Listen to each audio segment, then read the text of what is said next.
केंद्र सरकार का बड़ा फैसला, पाकिस्तान, अफगानिस्तान और बांग्लादेश से 2024 तक आए लोगों को भारत में रहने की इजाजत। आइए इस पूरे मामले को थोड़ा और विस्तार से जानते हैं। केंद्रीय गृह मंत्रालय ने कहा है कि धार्मिक उत्पीड़न से बचने के लिए अफगानिस्तान, बांग्लादेश और पाकिस्तान से 31 दिसंबर 2024 तक भारत आए हिंदू, सिख, बौद्ध, जैन, पारसी और ईसाई समुदाय के सदस्यों को पासपोर्ट या अन्य दस्तावेजों के बिना भी देश में रहने की अनुमति दी जाएगी। न्यूज एजेंसी पीटीआई के मुताबिक पिछले साल लागू हुए नागरिकता संशोधन अधिनियम CAA के अनुसार 31 दिसंबर 2014 को या उससे पहले भारत आए इन उत्पीड़ित अल्पसंख्यकों को भारतीय नागरिकता प्रदान की जाएगी।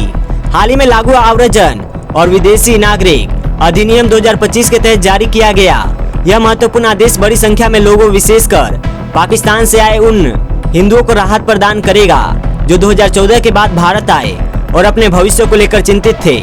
आदेश में क्या कहा गया? गृह मंत्रालय द्वारा जारी आदेश के अनुसार अफगानिस्तान, बांग्लादेश और पाकिस्तान के अल्पसंख्यक समुदाय हिंदू, सिख, बौद्ध, जैन, पारसी और ईसाई जो धार्मिक उत्पीड़न या उसके डर से भारत में शरण लेने के लिए मजबूर हुए और 31 दिसंबर 2024 को या उससे पहले वैध दस्तावेजों के बिना देश में प्रवेश किया, उन्हें वैध पासपोर्ट और वीजा रखने के नियम से छूट दी जाएगी।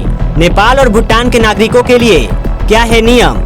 आदेश में साफ किया गया है कि नेपाल और भूटान के नागरिकों को भारत आने जाने या यहाँ रहने के लिए पासपोर्ट और वीजा की जरूरत नहीं होगी, बशर्ते वे भारत में सीमा मार्ग से प्रवेश करें। यह व्यवस्था पहले की तरह जारी रहेगी।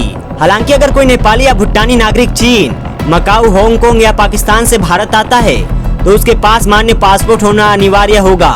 इसी तरह भारतीय नागरिकों को भी नेपाल या भूटान की सीमा से भारत आने जाने के लिए पासपोर्ट या वीजा की आवश्यकता नहीं है। लेकिन अगर वे नेपाल या भूटान के अलावा किसी अन्य देश से भारत लौटते हैं, जैसे कि चीन, मकाऊ और हांगकांग और पाकिस्तान को छोड़कर, तो उन्हें मान्य पासपोर्ट दिखाना होगा। वहीं भारतीय सेना, नौसेना और वायुसेना के कर्मियों को जो ड्यूटी पर भारत में प्रवेश या बाहर जा रहे हैं तथा उनके परिवार के सदस्यों को अगर वे सरकारी परिवहन के साथ यात्रा कर रहे हो, पासपोर्ट या वीजा की जरूरत नहीं होगी।